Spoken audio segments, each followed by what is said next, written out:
रहस्यमयी श्मशान साधना। सौर मंडल में परिवर्तन परिमार्जन के बवंडर का सिलसिला अंततः वृत्त बनाकर ही रुकेगा और फिर शांति में तब्दील हो जाएगी।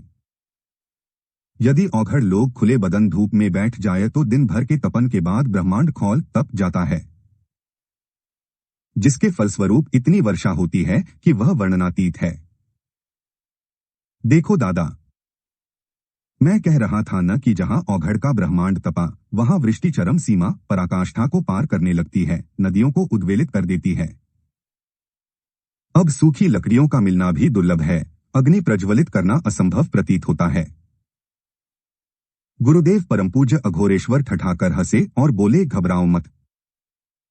अग्नितत्व और वायुतत्व के मिश्रण से अभी आकाश से बादल फटेगा, नदियों के जलस्तर में उतार आ जाएगा। उसी क्षण कड़क कर बिजली चमकी, वायु वेग से चलने लगी। देखते ही देखते बादल आकाश से लुप्त हो गए। नदी नालों में पानी का चढ़ाव रुक गया। आकाश स्वच्छ हुआ। दंड प्रणाम के पश्चात गोहन मेरा और संभव सौगत साधक का परिचय प्राप्त कर कहने लगा, दादा आप विचित्र जीव हैं। अति विनीत साधकों के ऊपर आपका आकर्षण रहता है, छत्रछाया रहती है, आपकी दयादृष्टि रहती है। परमपूज्य अघोरेश्वर ने कहा, जिज्ञासु है रे। जिज्ञासु तक ही नहीं, नित्य के बोधक भी है। पूजन सामग्री एकत्रित कर गुरुवर अघोरेश्वर के सन्निकट हो मैंने तथा तरुण तापस संभव साधक ने उस दिन अघोरेश्वर के विमल चक्षु के दर्शन किए। संभव साधक कहने लगा, हा माता पिता के लाडले पुत्र के रूप में भी मैंने इतने करुणापूर्ण चक्षु कभी नहीं देखे। देवी के ध्यान और दर्शन में भी मैंने करुणा से उत्प्रोत ऐसे चक्षु नहीं देखे। कहते खते और सोचते ही सोचते संभव साधक अपने आप में केंद्रस्थ होकर समाधि में स्थित हो गया। मेरी और गोहन की भी वही स्थिति हो गई।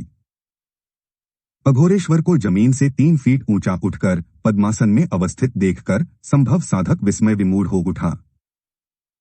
दोनों साधकों ने पिंड में प्राण को आहुति देने के बाद बाह्य अग्नि को भी 5-5 बार आहुति दी। उन्होंने प्रज्वलित अग्नि से उत्पन्न प्रकाशपुंज के मध्य अपने गुरु अघोरेश्वर को प्राण में आहुति देते देखा। अधिक वर्षा होने के फलस्वरूप नदी पार करने में अपरिहार्य रूप से अत्यधिक समय लगने के कारण भैरवी भवानी विलंब से पहुंच पाई। पूजन के समापन के थोड़ी देर पहले महाभैरव अघोरेश्वर अभी अपनी डाली के पुष्पों का अर्पण कर ही पाए थे कि भैरवी भवानी आ पहुंची। पिंड में प्राणमयी मां के पूजन का दृश्य बड़ा ही रहस्यमय और विचित्र था, जिसे देखकर संभव साधक के चित्त में स्वभावतः जिज्ञासाएं उत्पन्न हुई।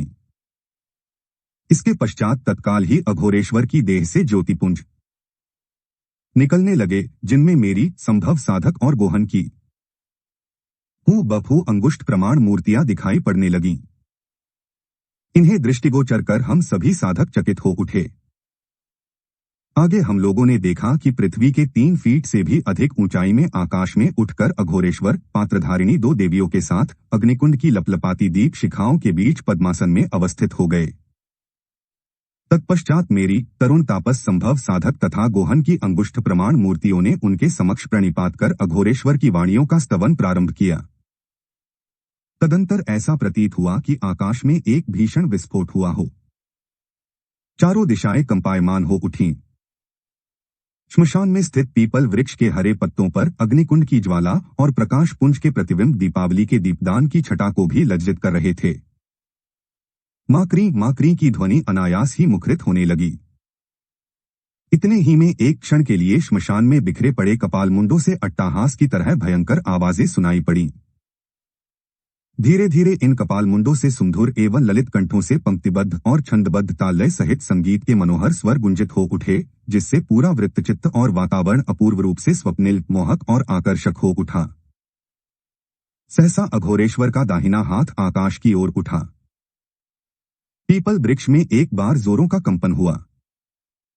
सरिता का जल तरंग शांत हो गया। अभय पाकर विस्मित साधक किंचित सामान्य स्थिति में आए।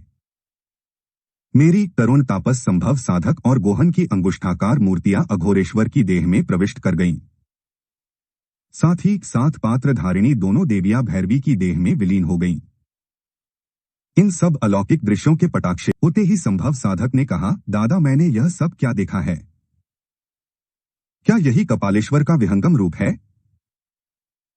क्या ऐसे ही वे इस वायुमंडल में विचरण करते हैं और इस कपाल खप्पर में विराजमान रहते हैं? आपकी देह में प्रविष्ट कर, आपकी आकृति बनाकर, हम सभी को अभय देकर, निःशेष के शेष को भी देने का वर देकर विलीन हो गए। दादा अघोरेश्वर जिस प्रकार अपने ऐसी अविस्मरणीय पूजा संपन्न कर, श्मशान में साक्षात दिव्य दर्शन देकर और अपना वास्तविक रूप दिखलाकर हमें इस बार कृत्य किया है, क्या वैसी ही कृपा दृष्टि फिर होगी? अघोरेश्वर बोले, अरे नहीं रे। यह विकट उपासना उन्हीं व्यक्तियों द्वारा की जाती है जिन्होंने इंद्रियों का निग्रह कर चित्त को निर्वासनिक बना लिया है। ऐसे साधकों की उपासना से ही ऐसा विकट दर्शन मिलता है। श्मशान देवता महाकाल जिस क्षण प्राण रहित देह की आहुति लेते हैं, वह एक क्षण एक कल्प की तरह आनंददायक है। वर्षों पूजन उपासना करते रहो, मनोवांछित फल नहीं प्राप्त हो पाता है, जैसे कि अवर्षण हो गया हो। इसीलिए कहा गया है कि गुरु के सानिध्य में मंत्र जागृत होता है, देवता चेतते हैं, इंद्रियां निग्रहित होती हैं। ईस्वी सन 1960 के बाद सौरमंडल में परिवर्तन परिमार्जन के बवंडर का जो सिलसिला वियतनाम से प्रारंभ हुआ है, वह तत्कालीन पूर्वी पाकिस्तान, अभी Bangladesh, Bharat, Lanka, Pakistan, Afghanistan, Iran, Iraq, Syria, Lebanon, Jordan, Palestine, मिस्र, इंग्लैंड, अर्जेंटीना से होते हुए परिक्रमा लगते चला आ रहा है और पूरा वृत्त बनाकर ही रुकेगा। ये आक्रांतियां अंततोगत्वा शांति में बदल जाएगी। श्मशान देवता के इन पूजनों का यह रहस्य है। महाकपालेश्वराय नमः। अघोरेश्वराय नमः। कथानक लंबा होने के कारण अत्यल्प संशोधन हेतु महा अज्ञात से क्षमा प्रार्थी हूं। जय मां गुरु। जय गुरुदेव।